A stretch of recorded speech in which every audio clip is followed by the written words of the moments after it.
Just as a mentality, like you gotta live this, you gotta eat this, you got every single thing you do. It's a mentality. Okay, so what do I mean?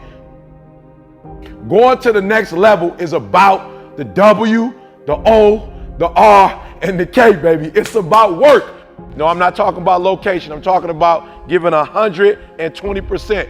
When you go to work this week, I need you to do yourself a favor. I need you to put all your heart, all your mind, and all your soul into it. That's right, attitude is everything. You know, I often tell students in school, it's not about your aptitude, it's about your attitude. That's right, it's not about your aptitude, it's about your attitude. Now is your time. Now's the time where the talking is done. Now is the moment where you got to make a decision. And the decision is simply this. Are you ready to take the next step? Listen, no more stressing. That's it. I'm not about to let you stress anymore. The stress about graduating is over. This is your life. Come on, kid. This is your dream. And I need you to be Team You. Yes, you can. I need you to find a mirror. And I need you to look at yourself. And I need you to say to yourself, I know I can do this. This is my time to shine. I am more than a conqueror. I am an overcomer. And I refuse to let this life break me. Now is the time for you to make your mark. I want you to get sick and tired of being sick and tired. I want you to get sick and tired of being average. Here's the mentality you're gonna need.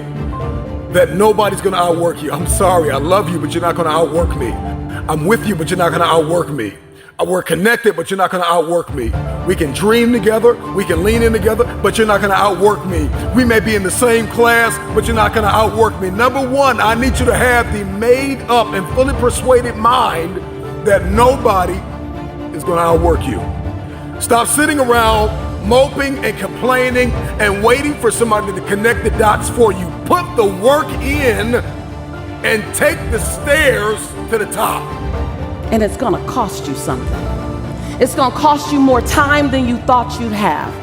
It's gonna cost you way more money than you thought you would invest.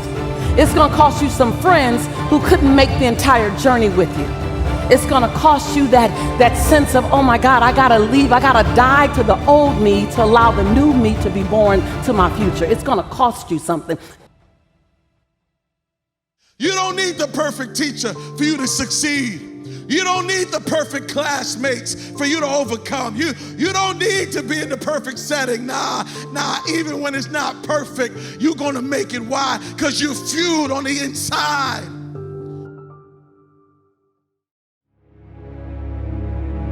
When I was young, I didn't really know what I was going to do when I got older. People kept asking me, but then eventually I thought that the idea of inventing things would be really cool. And the reason I thought that was because I read a quote from Arthur C. Clarke, which said that a sufficiently advanced technology is indistinguishable from magic, and that's really true. If you go back, say 300 years, the things that we take for granted today would be you'd be burned at the stake for. Being able to fly, that's crazy. Being able to see over long distances, being able to communicate, having effectively with the internet a group mind of sorts, and having access to all the world's information instantly from almost anywhere on the earth. This is stuff that really would be magic, or would be considered magic in times past. In fact, I think it actually goes beyond that, because there are many things that we take for granted today that weren't even imagined in times past. They weren't even in the realm of magic. So it actually goes beyond that. So I thought, well, if I can do some of those things, basically if I can advance technology, then that's like magic, and that would be really cool. And I always had sort of a slight existential crisis, because I was trying to figure out what does it all mean? Like, what's the purpose of things? And I came to the conclusion that if we can advance the the knowledge of the world, if we can do things that expand the scope and scale of consciousness, then we're better able to ask the right questions and become more enlightened, and that's really the only way forward. I think certainly being focused on something that you're confident will have high value to someone else, and just being really rigorous in making that assessment, because people tend to, a natural human tendency is wishful thinking. So a challenge for entrepreneurs is to say, well, what's the difference between really believing in your ideals and sticking to them versus pursuing some unrealistic dream that doesn't actually have merit? And that is a really difficult thing to tell. Can you tell the difference between those two things? Right. You know? So you need to be sort of very rigorous in your self-analysis. I think certainly extremely tenacious, and then just work like hell. I mean, you just have to put in, 80 to 100 hour weeks every week. Well, first of all, I think if somebody is doing something that is useful to the rest of society, I think that's a good thing. Like, it doesn't have to change the world. Like, if you're doing something that has high value to people, and frankly, even if it's like just a little game, or some improvement in photo sharing or something, if it has a small amount of good for a large number of people, I think that's fine. Like, stuff doesn't need to change the world just to be good.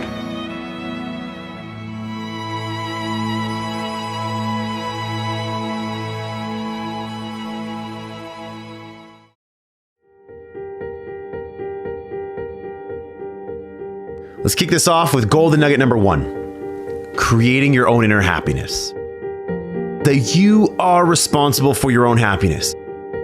Because unhappiness is usually the byproduct of you thinking sad thoughts, you having these negative feelings, you having resentment towards others, and just having an overall crappy outlook on life.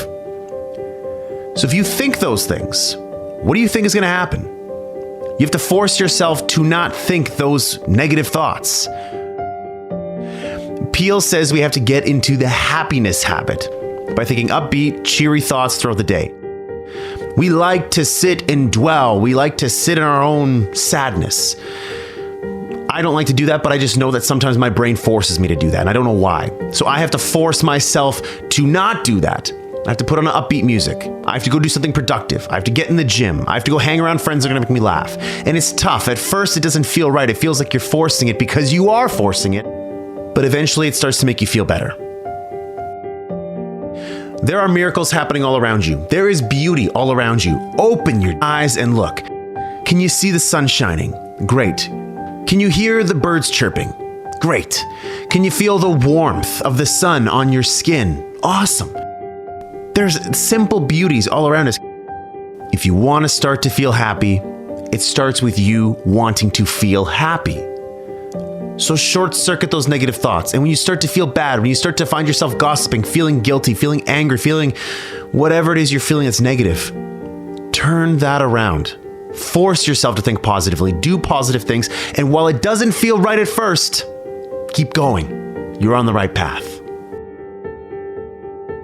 Golden nugget number 2, the antidote to anxiety. Is that people waste a lot of their time, a lot of their energy fuming and fretting about things that they cannot control. Go back to Covey's principle. Circle of concern, circle of influence. Focus only on those things in the circle of influence. Everything else in the circle of concern, you can't control. You can't affect that. So move on. Don't allow your mind to just spend time in that space. You're wasting your mind's energy. So as part of this antidote to anxiety, Peel says that we need to slow down to relieve our anxiety and to attain peace. And he suggests meditation. He suggests that we devote at least 15 minutes daily to calming and relaxing ourselves by thinking peaceful thoughts, or not thinking anything at all. So something he shares in the book is to help get rid of the tendency to worry and get angry, we need to relax and spend a few minutes thinking about beautiful, peaceful settings, hearing the birds chirping, feeling the sun on our face, all these things that I was talking about before, where it's just a matter of you actually thinking that in your mind. Wherever you are, if you're at work, if you're in your house, it doesn't, or close your eyes and open your mind to maybe a place where you were on vacation before. And go there for 15 minutes. Smell the smells, feel what the sand feels like on your feet, feel yourself plunging into the ocean. So the antidote to anxiety, it's all about clearing your mind. However you choose to do that, make sure you're spending time every single day, whether it's 15, 20 minutes, whether it's an hour, 2 hours, if you're working out at the gym, whether you're doing yoga, whether you're going to cycling class, whatever, take time to allow your mind separation from the stresses of your day. Golden nugget number 3, expect the best. If you expect to fail, you will fail. On the other hand, if you expect to win, you will win. So, what seeds are you planting in your mind? Are you planting seeds of positivity or seeds of negativity? Guess what? Your life is going to give you back more of that. Are you planting seeds of, doubt and, I'm not going to make this work, or something bad is going to happen? If you're planting seeds of that, guess what you're going to get? More of that. Start focusing on the positive. Start focusing on how things can go right. And guess what? When things go wrong, say, there's a lesson in that for me. Because life doesn't happen to me, it happens for me. So everything that's happening is there to teach me a lesson. This isn't a setback, it's a set up. This thing that's really bad, it happened for a reason. I'm going to learn from it and I'm going to get better. Golden nugget number 4, worry not. And he's right, because doctors and psychologists, both alike, they agree that worrying actually does shorten your life. And it does damage your body. We need to clear our thinking before we go to sleep. And we need to imagine our worries flowing out of our body like water out of a glass. So don't think that my path is the right path. No. This path is good for me. I replaced worry with hope by putting together goals. I put together 3 goals: a financial related goal, a health related goal, and a profession related goal. Something that what I was going to do with my life. And back in the day when I was going through those stresses, I was worrying a lot. I was having a tough time sleeping. I was having chest pains. My heart was palpitating all the time. And I really just could not get, a high level of satisfaction in life. And, if you were saying on a scale of 1 to 8, Ryan, again, 9s and 10s are reserved for very special times in our lives that seldom happen. I was sitting at a 4 consistently, where I would wake up and I'd all of a sudden feel the stresses of the day. I would pass between 3 and 4 all the time. So what I did was to replace that worry, that anxiety, that fear. I built myself a plan that gave me hope. Goals that gave me hope. Something that got me excited. Something that I wanted to work towards. Something I wanted to achieve because I knew that if I did, it would get me out of this mess and my life would be better as a result. You ask how millennials become multimillionaires rich, right? Well, first of all, you gotta man up. Now this sounds awful. You gotta act like you had a pair. It's that simple. The millennials like the MMA. You know why? Because they're all wusses. Why are guys like Joe Rogan, why are they so admired by you kids? Because they're men. Because they got a pair. I want kids to know, and your audience, I came from nothing, but I had self-esteem. You don't have to have money to make money. What you have to have is belief in yourself. Okay? You don't have to come from something, but you have to have belief in yourself. And unfortunately, most of the millennials don't believe in themselves. They act like victims. They have the victim syndrome. And that's unfortunate. Did you realize Gallup did a poll 2 years ago? 87% of the human race is unhappy. 87. Why are they unhappy? Because they don't have what they perceive as what they deserve. But it's not what you deserve in life, it's what you earn in life. I came from a shitty background. My dad beat me, I got in a lot of trouble. I found a way to turn it around. The kids, the millennials, give up too easily. You have to want it more than the air that you breathe. I've always criticized, you can do whatever you want to do if you believe in it enough. When parents tell their kids, you can be anything you want to be, you can be the president of the United States, that's bullshit. You can be anything you want to be if you've been groomed properly, okay? And that means your parents had to know something about building self-esteem.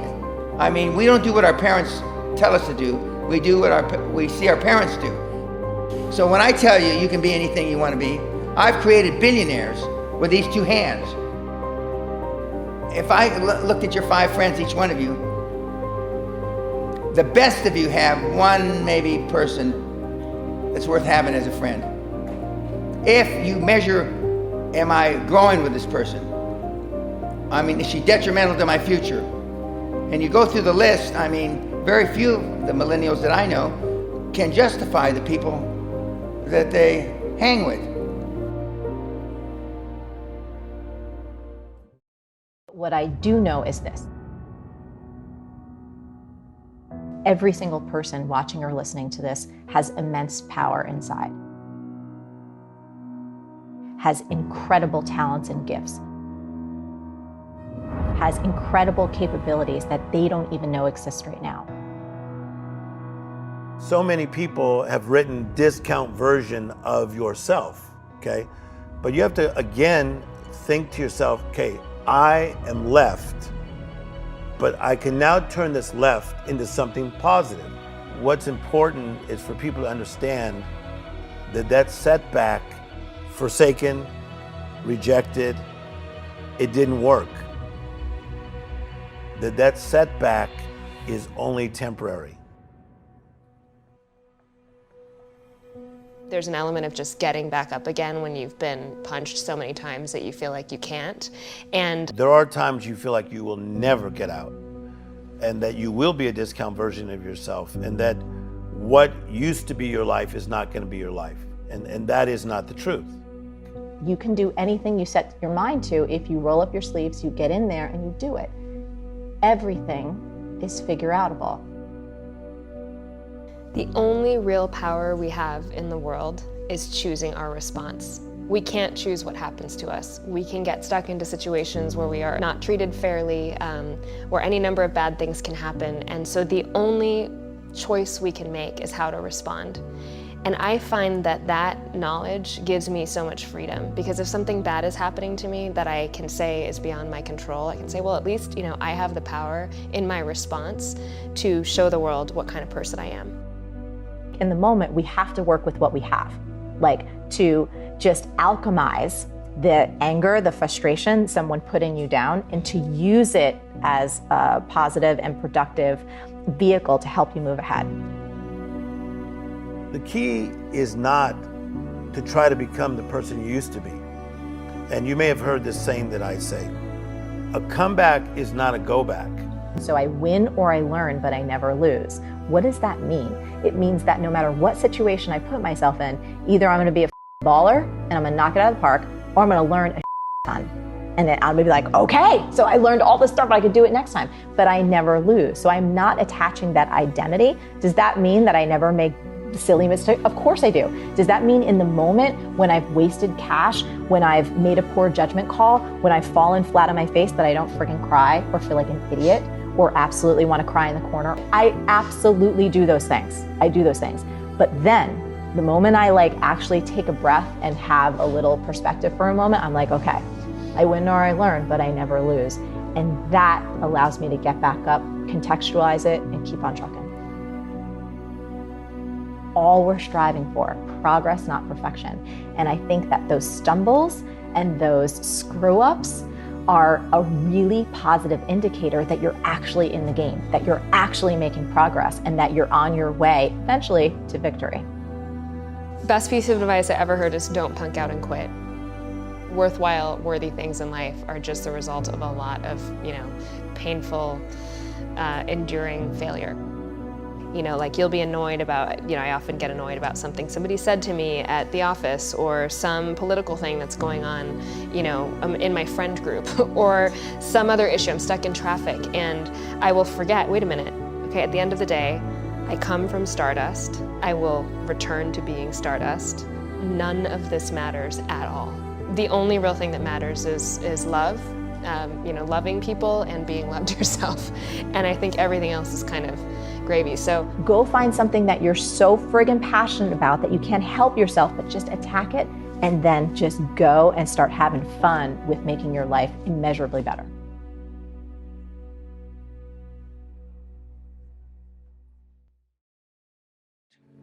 there's going to be a price. Because what the hell good are ideas unless you can get them out where people look at them? You have to bring something of value to the table. And what does it mean? Well, it doesn't mean, geez, I hate getting up at 8 o'clock in the morning to get ready for work. That just means that you're not very disciplined, or maybe that it might mean something deeper. But I'd start with lack of discipline before, rearranging your whole life. Because you might say, well, I hate getting up at 8 o'clock in the morning no matter what I'm doing, and then it's not your job. I don't mean don't do difficult things.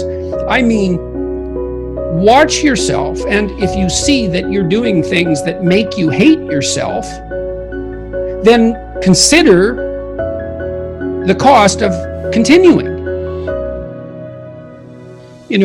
If something's valuable, you'll make sacrifices to attain it. That discovery of sacrifice, I think that's what separates it's one of the primary factors separating human beings from animals. Because we discovered that we could let go of something we value in the present, and we would gain something we value even more in the future. It's harsh that the rewards of life are indiscriminately distributed. It's hard on everyone.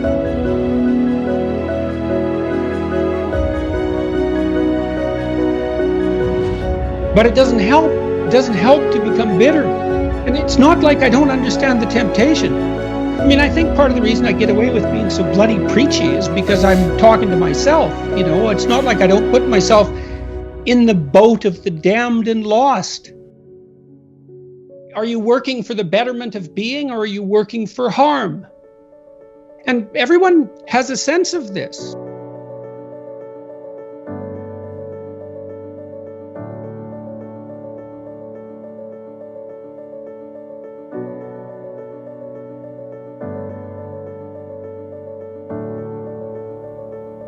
But the upside of that is like, well, there isn't anything better to have than a problem that's worth solving, that's really worth solving, right? And so the more of that you take on, the more you have a reason to get out of bed in the morning, no matter what. I'm getting up, I'm trudging forward. Doesn't matter what I'm suffering from, I've got things that need to be done. They're necessary. And that gives you that sense of purpose that is the antidote to bitterness. So, yeah, there's lots of reasons to, because I've thought for a long time, imagine you have a choice in front of you, because you do. So here's the choice. Your life is either meaningful or meaningless. Okay, so let's go through the meaningless part first. Because you think, well, of course I don't want it to be meaningless. It's like, yeah, just hold on a second. Nothing you do matters. And so impulsive pleasure is the order of the day. No responsibility. You can do whatever you want. It's like Pleasure Island in Pinocchio, right? Or it's like Neverland in Peter Pan. You're still a kid. You can play all the time. Yeah. Impulsive pleasure and no responsibility. That's the reward for meaninglessness. Well, but then the other side is, okay, well, let's say you want your life to be meaningful. It's like, okay, then what you do matters. It actually matters, right? Make a mistake, hurts you, hurts your family, hurts the world in a deeper way than you think. And you have to be awake to that. And then you have to take it on yourself. So you're at a particular stage right now, and that stage would involve a particular worldview and the behaviors that go along with that. So the perceptions and behaviors. But it's not enough because you haven't mastered the whole world and you're making mistakes all the time. And then there's other neurological mechanisms so maybe that's a more left hemisphere phenomenon, the instantiation of that identity. Then there's right hemisphere mechanisms that are tracking your errors and keeping track of them. And the errors are an indication that your theory is incomplete. So the errors accumulate and the information around the errors accumulate, and another identity starts to become formulated, and it solves all the problems your previous identity did, but also some additional ones. When you have an aha moment like that, it's the manifestation of that next identity that's making itself known. It's because it's being built from the bottom up. It isn't explicit yet. And then you'll encounter an explicit statement. You mentioned a couple there, and they map onto that. And that's the aha. It's like, oh yes, that's what ties together these things that I've been wrestling with in the back of my mind. right? Someone made it explicit. And that's that's one of the great things about language. That can also help fill in the gaps too, because then, you can start to make arguments based on that observation. That aha, that's the manifestation. That's my sense of it. There's this balance that has to be obtained between tradition and transformation. We have to have respect for both of them. You have to take into account what the consequence for your actions is going to be on the 50-year-old Tom and the 80-year-old Tom. And how do we know when something needs to be changed? We don't know. So we have to argue about it. And in order to argue about it effectively, we have to be able to talk to each other across our identity boundaries. And then we can decide, well, should this be maintained or should this be transformed? I got up the other day like at 3 o'clock in the morning, and I woke up and I was just walking around I was like, I'm so tired. I heard the devil say, go back to sleep. And my body said, yo, E, what would you go back to sleep for? All of us are self-made, but only the successful will admit it. Whatever time my call time, so my call time is at 7, then you back your clock up 4 hours, and then that's when I get up. People say to me, what do you do in the morning? Well, 2 hours in the morning, that's a lot of time. Well, if I can overcome myself at the beginning of the day, the rest of my day is easy. You like the 4 a.m. slot? Because my brain waves are just right. I don't have to work as hard. Yeah, my body's a little fatigued, but I get up and do it. Those hard days, the days that are the most challenging, are always the most rewarding. Because now you're uncompromising to an outcome. It takes understanding that if you're not pumped right now, if you're begrudging what you're about to do, if you're not looking forward to it, look, you gotta pay your rent, you got student loans, I get it. But if we stay in process, all right, within ourselves, in the joy of the doing, we will never choke at the finish line. Why? Because we aren't thinking of the finish line. Because we're not looking at the clock. No, we're in process. The approach is the destination, and we are never finished. You woke yourself up. So if you were tired, your body wouldn't let you get up. If you were tired, your body would make you sleep till 6. What you don't want to do is the grind, but you're up. You've been getting up at 3 so early in the morning, don't even worry about it. Just put your shoes on, and when you get on the treadmill, it's just gonna do it for you because you've been doing it every day for 3 o'clock in the morning. For real. My body said, all you gotta do is put your shoes on. That's the hardest thing you gotta do. Just put your shoes on and I'll do the rest.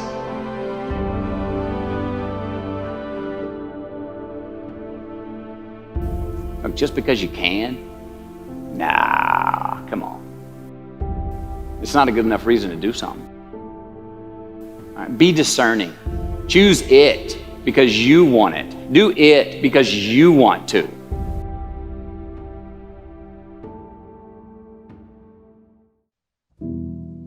There's a really powerful quote by a guy named Kevin Kelly, and he said, don't prematurely optimize.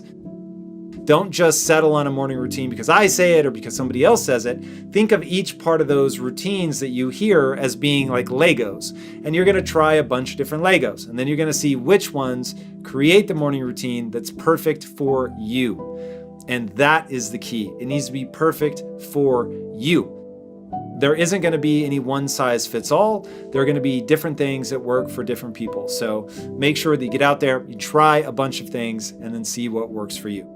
Now, when I think about a morning routine and what order I'm going to do things in, it has to do with what's going on in my life at that point, what's the most important thing to me in that moment, and then ordering things accordingly. So there have been times in my life where the first thing I do is meditate.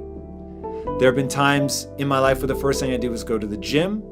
And so those are really the big two things that I oscillate between, but there are also times where I will immediately go to work. So any one of those three things may be the first thing that I'm doing in my morning routine, depending on what's going on in my life. So how do I decide between those? The thing that I want to make sure that no matter what else happens during the day, I get that done, then I do that first. And that really is what slot number 1 is for in any morning routine, is what is the most important thing that you know, no matter what else falls by the wayside during this day, if it gets crazy, things will crop up, that I know that I'm going to get that thing. I want to make sure that you're getting all the sleep that you actually need. So if you're waking up at 3 a.m., but you're going to bed at 8 p.m., then it's fine. That's 7 hours of sleep. And I would say the average person probably does fine between 7 and 8 hours. And if you're going to bed at 9 or 10 and getting up at 3, then odds are you just aren't getting enough sleep. Whenever you're feeling tired, one of two things is true. You are not getting enough sleep, or high quality enough sleep, or your diet is off. Those two things are going to be the things that contribute most to whether you feel fatigue or not. So whenever you're trying to get a new routine, what you're really trying to do is change your behavior. If you're trying to change your behavior, you must understand that behavior follows your beliefs. So now you need to get your beliefs in line. One of the beliefs you have to get in line is that it's worth getting out of bed, that you want to do this new thing, that you want to stop doing thing A and start doing thing B. So getting a mantra that you're repeating around this exciting new thing, that you want to do it, to make sure that you're building excitement, building desire around that thing. I believe this thing is important. I'm excited about this thing. I want to do this thing. Once you get that in the right place, you have a sufficient why, you have a sufficient level of excitement. Now, all of a sudden, the behavior of getting up and doing that thing takes care of itself.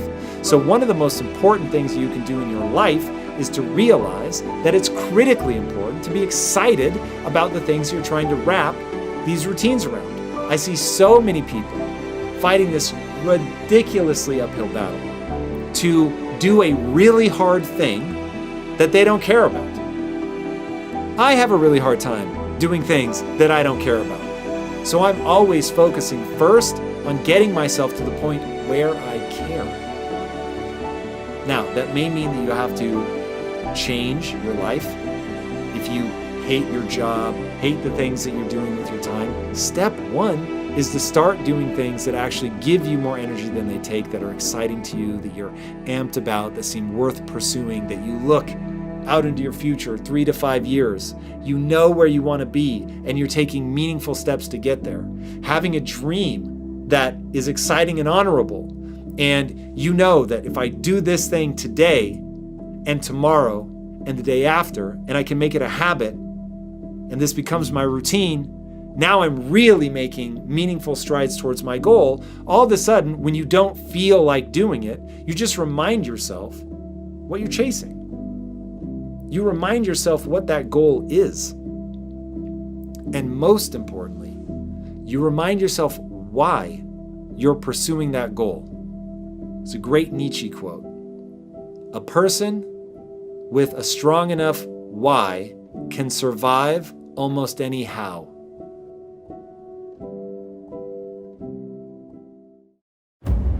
If you were the hero in your own movie, what would you do? Who would you become? Now, I'd love to tell you that pain won't come in your life, but I can't. I'd love to tell you that you can go through life without disappointment, but I can't. Now, I'd love to tell you that you'll go through life without any heartache, but I can't. Just know that if you hold your ground and push through pain, you will become stronger. Diamonds ain't formed on soft sandy beach somewhere. They're formed in the toughest, most intense, most dangerous place on earth. Under pressure that you couldn't even imagine. Under tension, under pain. This is where diamonds are formed. All life demands struggle. Most people think life comes with privileges, not problems, promises, not pain. But those who have everything given to them don't appreciate. They become lazy, selfish to the real values in life. The hard work and the struggle that you face now is the main ingredient for who you'll become tomorrow. Everyone has problems. Everyone has going on in their life. The difference between the people who are happy and the people that ain't is that the people that are happy choose to focus on the solutions to the problems they face rather than the problems themselves. You always have a choice. You can decide to focus on the or decide to look for the solution. It's all about perspective. Your world and your life can truly be anything you make it, but you've got to make it.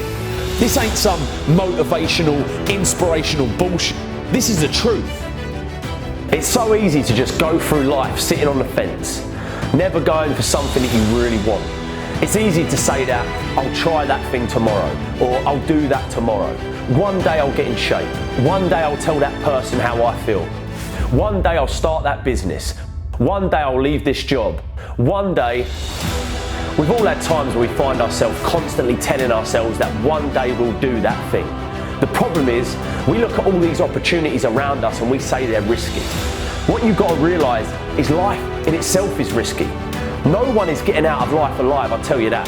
But I'll also tell you this, it ain't important how long you live, what's important is how you live. If you're at a crossroads in your life and there's something that you really want to do but don't, something that you keep putting off because you're going to do it someday, please know this.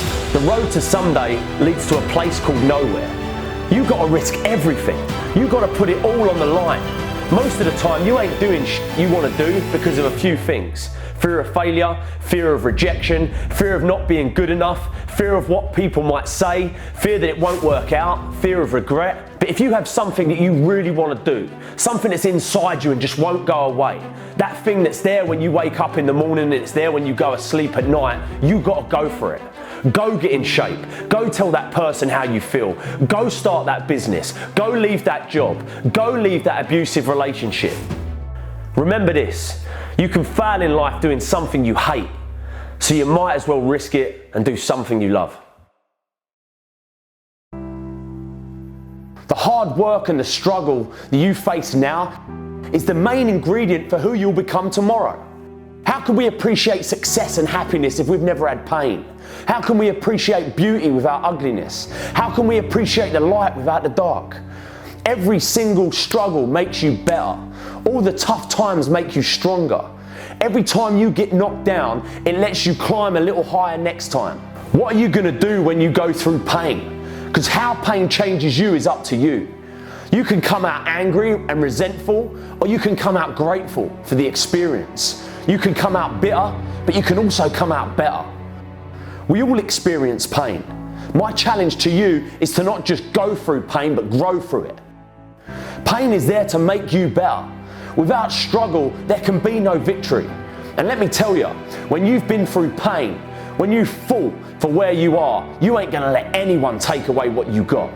When you've earned it and paid your dues and suffered and failed and been hurt and been down, and you get back up over and over, when pain and struggle comes to face you again, you look it in the face and stand it down. Because you've been through too much. You're too strong now. Everything that has happened to you up until this point has made you who you are. And it will continue to mold you into who you will be. All pain, all the sacrifice, all the heartache, all the criticism is always going to be there. But you've got to go through it. Most people go through life like an extra in someone else's movie. They do what they're told and they try to stick to the status quo. They get pushed around and play the victim. They get the job that mummy and daddy wanted them to get. They follow a dream that ain't even theirs. They have a belief about what their upbringing and background means that they can be. I have to do this job because I'm from a working class background and I can never have that career because I ain't that smart. They casually stroll through life playing this part in someone else's movie, and they get to the end of their life and regret that they didn't change it. I once heard someone say that you need to live life like a hero in your own movie. If you were the hero in your own movie, what would you do? Who would you become? Every great movie you've ever seen is about someone that's down and out, at rock bottom, that's been through maybe where you are right now, but they come back fighting. They dig deep and they follow their dreams. They do the unexpected. They fight back. They get up. They get going. What they don't do is sit around moaning and blaming people for the position they're in. You write your own script. Your life ain't pre-planned or predetermined by someone else, by your partner, by your friends, by your teacher, by your parents. You're the star in this movie, so stop acting like an extra. You got to take charge of it and decide where you want to go. What path you want to take, what job you want to do, what people you want to hang around with. Everything is in your control and it's there for the taking. But I tell you this, it ain't going to take itself. You got to reach out and take the life that you want, or you'll always be living the life that they want for you. Be the hero. You can be who you want to be. You can do what you want to do, see what you want to see. It's all in your power and no one else's. But you got to believe it.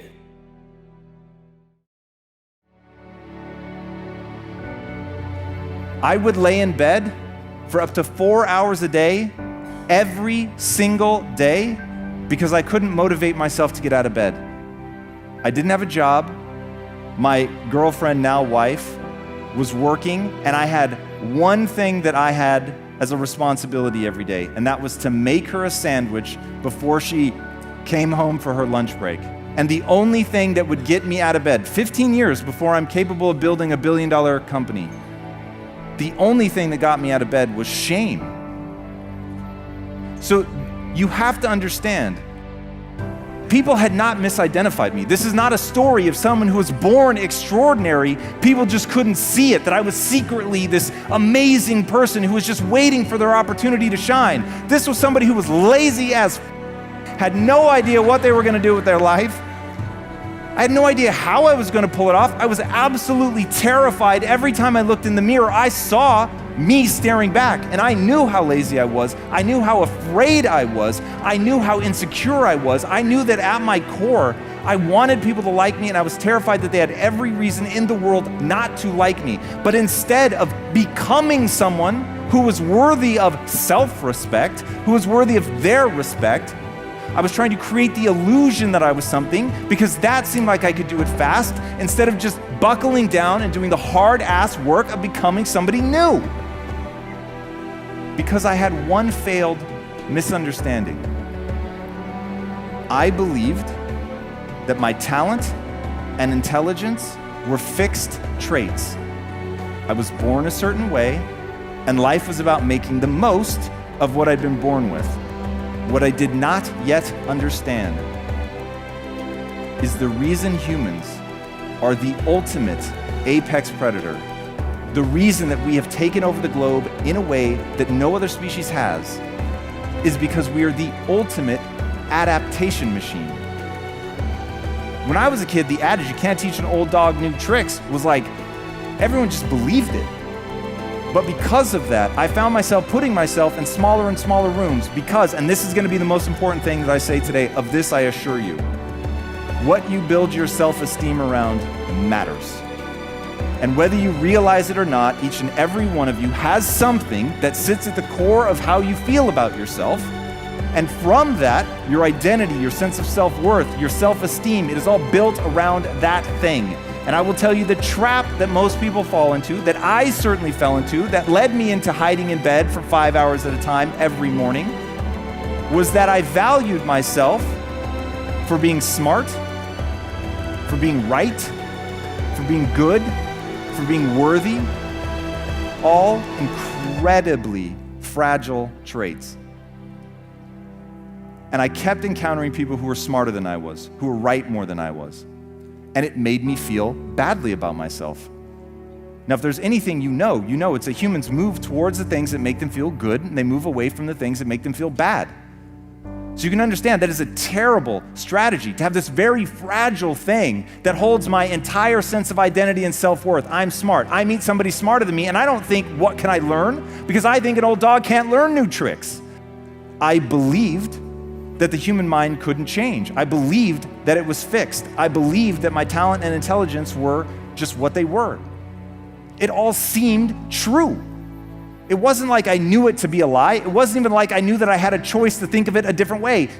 But the reality is that's how shapeable a human being is. And I had made decisions. I had chosen to believe things. I had chosen to value myself for things. I had built myself around, my self-esteem around things that were not moving me forward. And so I began to change my belief system. I began to change the things that I value. But at that time, I just needed to learn. I needed to pay attention. I needed to see where I was weak. And the constant barrage on my self-esteem that I wasn't the smartest person in the room, that I wasn't right very often, it was unrelenting. And I remember saying to myself, all right, man, you got two choices. You can leave, like you don't need to be here. You don't need to want to become an entrepreneur. That doesn't have to be your life.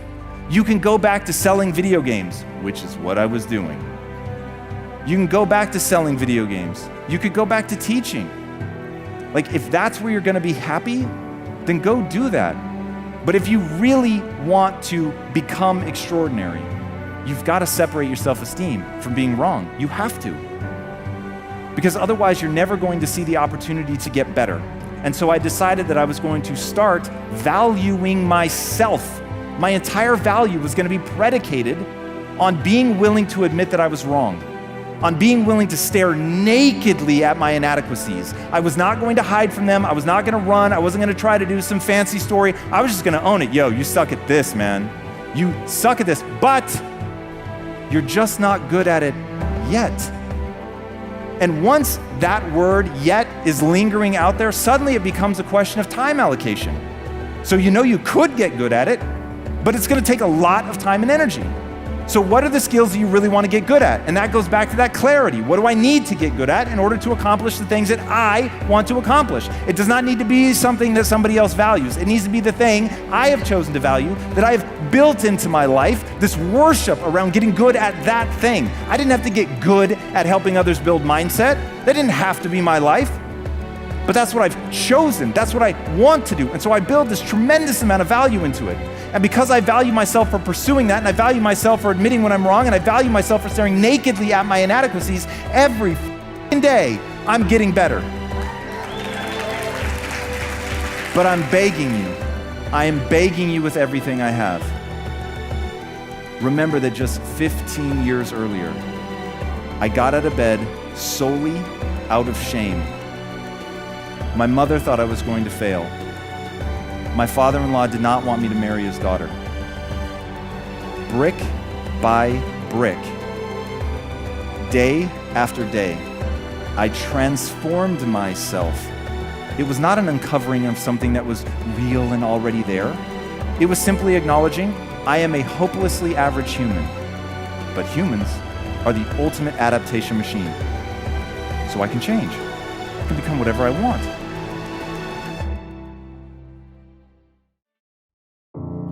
For far too long, you've allowed the volume of your past misfortunes, your past setbacks, and your past failures to play way too loudly in your speaker of life. I need you to turn down your past failures and make room to turn up your future successes. So your problem is you keep waking up each and every day from a great night's sleep.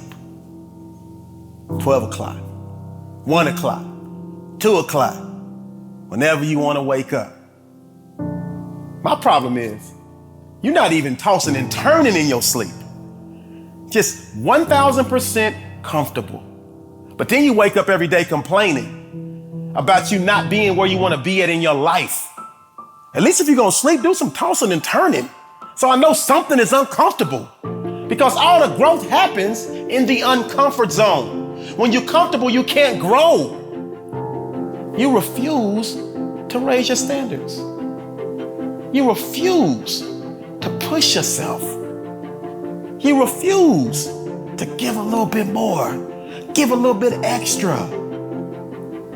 The difference between ordinary and extraordinary is that little bit of extra. You want to be a next level resider, but you won't do the things to live in the next level zone. Say it like this. I don't know if you know, but in the sport of track and field, there's one event called the pole vault. And what happens when the pole vaulter, he has a long pole, and his job is to run down this lane, put that pole in the ground, raise himself up, and go over a bar. Successful pole vaulters always want to raise the bar. So if they jumped over 16 feet, they wanted to go to 16.5. And then they wanted to go to 17 feet, and then 17.5. And continue to raise the bar. Your problem is, if you jump over 15 feet, you want to stay at 15 feet. I used to tell my son all the time. He would be playing Madden.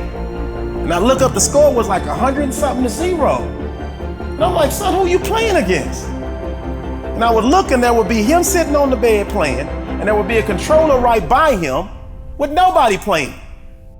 But he had the game set on 2 people. So he's playing nobody. He wasn't raising the bar. He couldn't get any better. He just wanted to win the easy way. But I've told you this 1,000 times. There is no easy route. So if you want success, you gotta raise the bar. The next level thinkers, the next level winners, the next level champions, they never get complacent. They never get comfortable. They continue to raise the bar. You ready to do the work? Look, you got $1 million.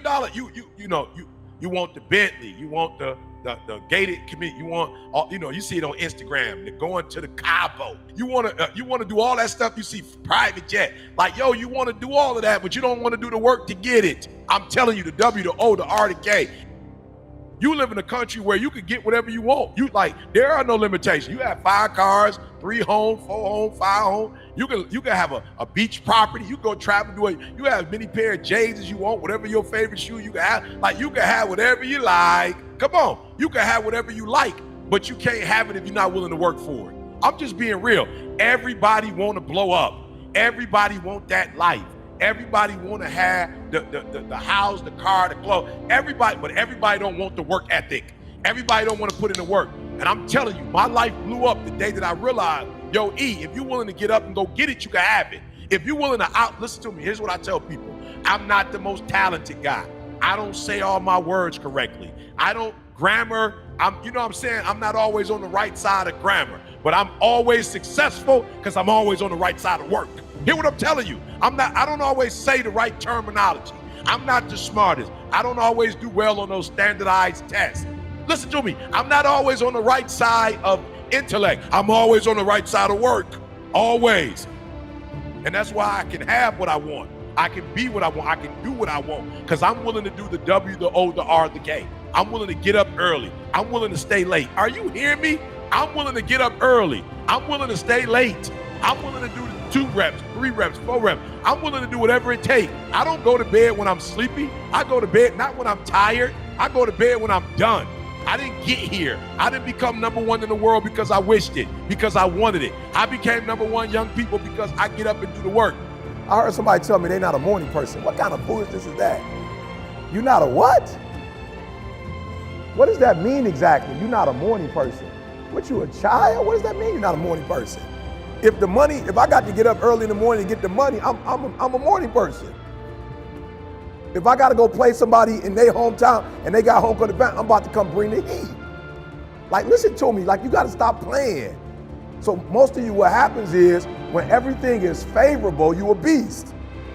Make sure you understand what I'm saying. When everything is favorable, meaning like whatever conditions you like, when those conditions are right, you a beast. But when the conditions ain't right, you get smacked in the face. You gotta grow up. You gotta be a morning person, afternoon person, night person. You gotta be at home person, on the road person. You gotta be when you feel good person, when you sick person, when you tired person. I took it offensive. My man looked at me, you tired. I'm like, bro, have you lost your mind? I'm about to kill it. Kobe said, I have nothing in common with lazy people who blame others for their lack of success. Great things come from hard work, not just work, hard work. And perseverance, no excuses. I'm telling y'all, I worked my way to it, you can have it. How early do you need to get up to get what you want? What time do you need to go to bed? Come on, what activities do you need to do? How much TV you need to watch? How many video games you need to play? How much reading you need to do? How much studying? I don't know. How many mentors do you need? How much time you need to spend on the internet, right? Googling, doing research. How much time you need to go to a court? Like, I don't know. How many miles you need to run? What do you need to eat? How many push-ups you do? How many sit-ups you need to do? I don't know. I don't know what you need to do. You need to figure it out. But you need to be very clear on what you need to do in terms of work to get where you want to be. Hey, it's your boy E.T. The only place where success comes before work is in the dictionary, baby. So do yourself a favor. Work for it. Grind for it. And I promise you, you won't be denied. Small steps, great distances. Now you know. This is the summer for you to work so you can get whatever you want. Let's go.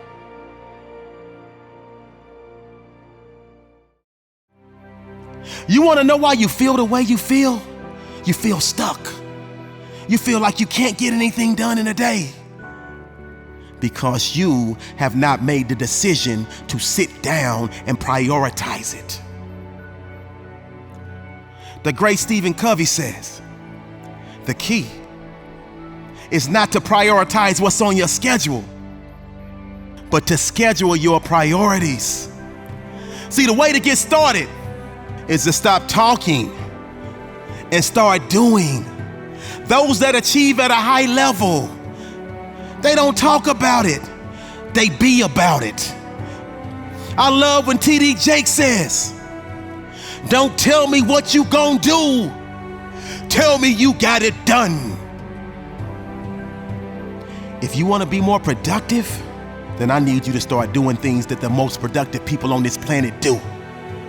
And if you don't know what those things are, sounds to me like you need to get yourself a mentor, because there's someone you know in this life that you say, man, he or she is on top of it. How can they continuously get so much done in a day? Why are they winning? And I feel like I'm losing. You need to study that person. And if you know them personally, go set up a meeting and have a conversation with them and ask them for any tips, tricks, or hacks that they can give you to help you become more productive. Ask them if they'll take you under their wing and hold you accountable for doing things on a daily basis that puts you in a productive light. And I'm sure they will tell you, focus on being productive instead of just being busy. See, that's why you get yourself in trouble, because you think you're making good use of your time. And then at the end of the day, you look up and realize you've got nothing done at all. I'm sure that mentor would tell you, make sure each and everything you do has a measurable outcome. Because if you don't know what the outcome is, how can you achieve it? If you can't say I got 10% done, 20% done, 50% done, 75% done, how you gonna know when you're finished? See, effective performance is preceded by painstaking preparation. And the number one problem for those that are less productive is they simply fail to prepare. They simply fail to plan. They simply lack discipline. As a matter of fact, Abraham Lincoln said, discipline is choosing between what you want now and what you want most. And you keep telling the world that you want greatness. You keep telling the world that you want to achieve at a high level. But your actions, your actions are painting a totally different picture. Your actions are saying something else. So you get out of this life exactly what you put into it. How you gonna get money out of your bank account and you ain't put no money in? How you gonna get production out of a day that you did everything opposite of what production really is? If you're like most people, it's painful to sit down and try to put together a plan. It's painful to sit down and try to think about A, B, C, D, and make it all linear. You just want to get up and go, go, go. But at the end of the day, you have nothing to show. See, champions, they focus on the productivity. They focus on the production. Because without production, there is a massive reduction, not only in their pay, but in their spirit, in their will. So you have to associate more pain with not being productive than the pain you associate with sitting your butt down and taking the time to come up with a strategic plan that will lead you on the road to riches, that will lead you on the road to success, that will lead you on the road to greatness, that will lead you on the road to massive productivity.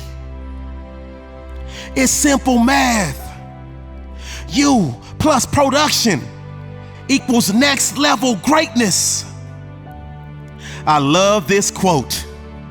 It says, growth and productivity, however it occurs, has a disruptive side to it in the short term. Most things that contribute to growth and productivity are very, very painful. But anything worth having is going to be disruptive to your life. Anything worth having is going to cause some discomfort. You know the motto. If it doesn't shake you up a little bit, if it doesn't make you uncomfortable, then 9 times out of 10, it won't get results. I want you to fast forward. The things you do now are going to directly affect the outcome you achieve later. But think about something that you didn't want to do in the past and you did it anyway. Remember how you felt. How you felt that sense of pride. How you were so proud of yourself. How you were so glad you simply got started. Feels good to get some stuff done, don't it? That's exactly how you're gonna feel at the end of the day. When you've turned your productivity meter up to 10 and you've effectively put yourself in a position to win again and again and again. So be more productive. Have one productive day and let that turn into 2, and then let that turn into 3, and let that turn into 4, and that turns into a week of production, and that turns into a month of production, and that month turns into a year of production, and before you know it, you are naturally productive each and every day of your life.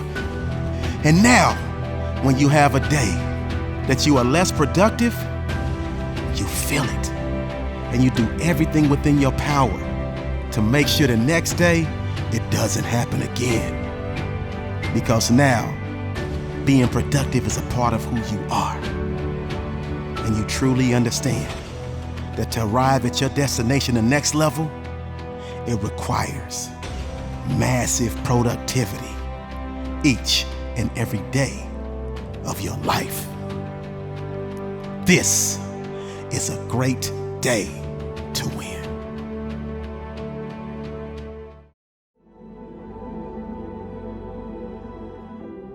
I ain't trying to offend nobody, but y'all gotta do me a favor. Shut up. Look, some of you, man, the reality is, the reason why your dreams are not a reality, for real, like you could be walking in it right now, but you talk too much. And so what I want you to do for me, for real, I want you to talk less. Listen to me, talk less and grind more, because I need you to make an investment in yourself. And you don't make an investment in yourself by talking. Now, I'm not telling you don't share your dreams.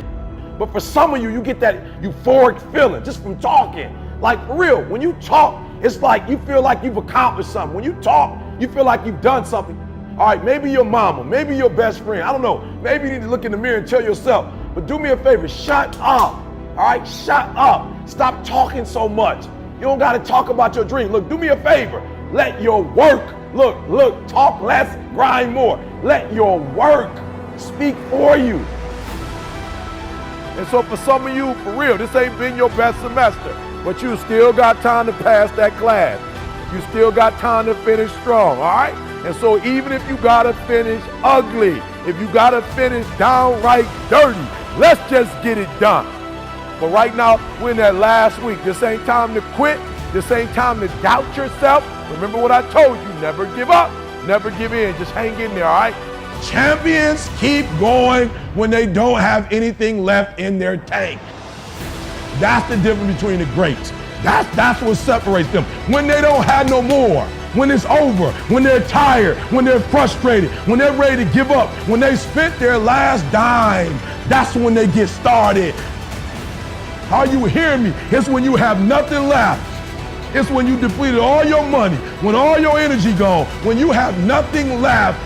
That's when it's showtime. When you find a way out of no way. When you find breath that you don't have. When you find energy that did not exist. When you want this thing as bad as you want to breathe, that's when you find a way.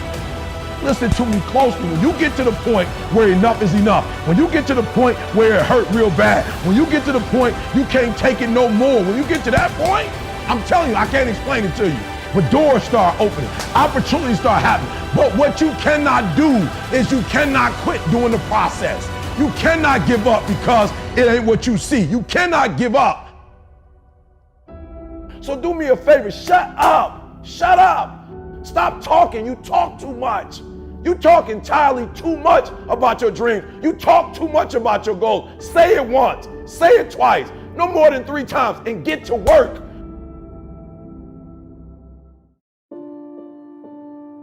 All right, you ain't got to respond to your haters. You ain't got to respond. My boy told me the other day, some teacher told him, like, you know, you can't do this. You're not smart enough. You're not intelligent enough. Like, I don't even know why you decided to get in this program. Like, you can't do it. And my boy was talking to me. I'm like, look, shut up. I don't need to hear what my man said. That's on some negative stuff. Look, let your work speak for you. Like, quiet my man. Shut my man up. Shut him down. How do you shut him down?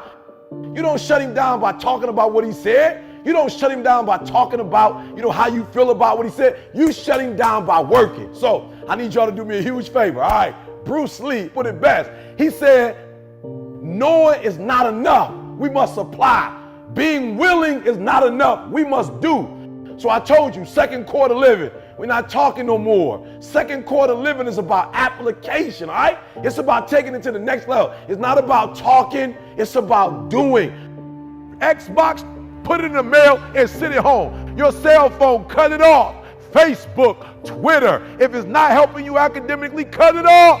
You're about to immerse yourself in your academics. You're about to go to your professor and ask, what's going to be on the test? You're going to look around at all those smart kids in your classes getting 4.0s, 3.5s, and you're going to hook up and say, what do I need to know? Listen to me, you're about to immerse yourself in it. You're cutting off all distractions, everything that's not going to help you to pass this fight. Listen to me, there'll be plenty of time to play PlayStation, baby. Kenny Rogers used to say, you got to know when to hold them, know when to fold them, know when to walk away, know when to run. You don't never count your money while you're sitting at the table. There'll be time enough to count it when the dealing's done, baby. Are you hearing me? After you take your final exam, you got time for PlayStation.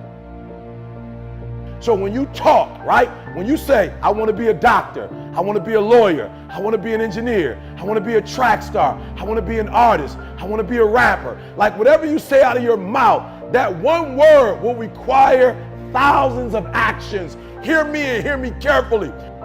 You got to be careful doing too much talking, because whatever it is you say, I want to be an NBA All-Star, I want to win a Super Bowl. When you open up your mouth and say that, do you understand how many push-ups you got to do? How many reps you got to do? Do you know how many stretches you got to do? Do you know how many plays you got to practice? When you say you want to be a lawyer, do you know how many cases you got to sit through? Do you know how many books you got to read? Do you understand how many classes you have to take? Do you understand when you say you want to be a registered nurse? When you say a nurse, you know how much clinicals you have to do? How many chapters you have to read? Do you understand how early you have to get up? You're about to immerse yourself in your studies. You will only concentrate. You will only focus on the things that are going to help you with your final examination. You're not doing any leisure right now. You will have time for the leisure later.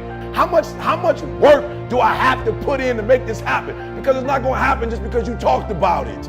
It's not going to happen just because you said it, right? So do me a huge favor. You've wished enough wishing. You've wished enough. You've waited enough. Now let's get to work.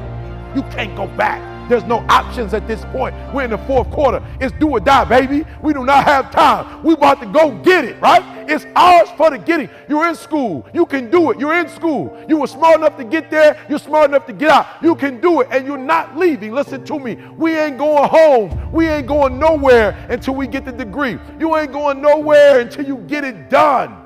And so we're going to lock everything else down for the next 2 weeks. We shutting it down. We shutting it down. And we doing what we got to do to get what we got to get.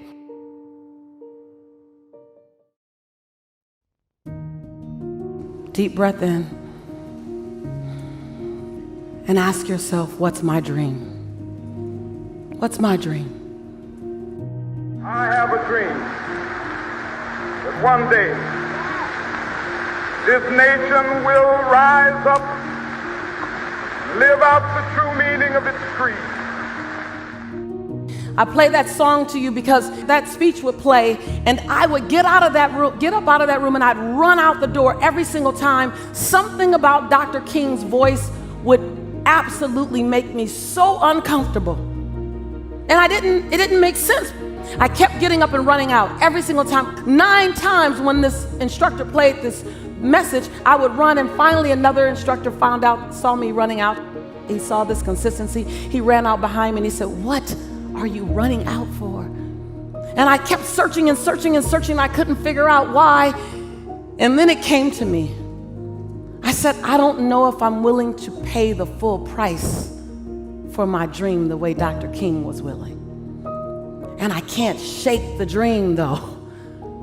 Anybody know about that? I can't shake the dream, but I'm scared of the dream. Anybody with me? One hand up, 2 hands up. Yes, yes. I can't shake the dream, but I don't have the details for the dream. I don't quite know how to make the dream happen, and it's quite lonely on the journey to get to the dream. So the cost of the dream seems really high, but the dream won't go away. And every time he plays that daggone message, I'm shaking again about the dream. Because Dr. King showed me to have a dream is powerful and do anything for it. And it's gonna cost you something. It's gonna cost you more time than you thought you'd have. It's gonna cost you way more money than you thought you would invest. It's gonna cost you some friends who couldn't make the entire journey with you.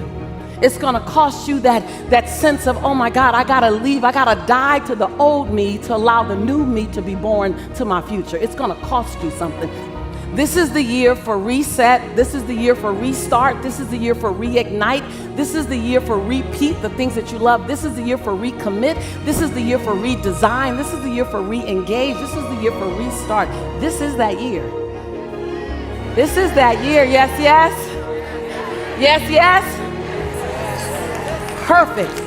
No one has your unique, unrepeatable fingerprint. No one can do it like you. And if you sit down and you set down on all of us, I am not here to let you off the hook. Because we need a lot more people like us doing this work. I don't look at the world and get frustrated. I look at the world and get busy. I don't get frustrated with what's going on. I just tone up. We got everything we need in you and I. I stopped by to touch your heart, crack your heart, challenge your heart, open up your heart. I stopped by. I stopped by to ask you, are you willing to walk by yourself if no one else will walk with you? Are you willing to do that? Are you willing to change the way you show up, change the way you strut? Are you willing to say, well, maybe I can't walk forward, maybe I gotta do it sideways for a minute, maybe I gotta do it backwards for a minute? Are you willing to be radical for yourself? Yes, yes? People wanna make me extraordinary. I'm not extraordinary. I'm an ordinary woman who chooses to make extraordinary decisions every daggone day. Now what that means is if we all woke up ordinary, we all off to the same start. And how are you gonna end your day and what you gonna do today? And so I just stopped by. I stopped by to remind you that you woke up with everything, say everything, with everything you need to do, everything you need to do with everyone who needs to have it done with. I just stopped by to ask you, so if you knew all that, what would you do? How would you play as if you couldn't fail? How would you love as if you've never been betrayed? How would you invest in you as if you've never lost any money?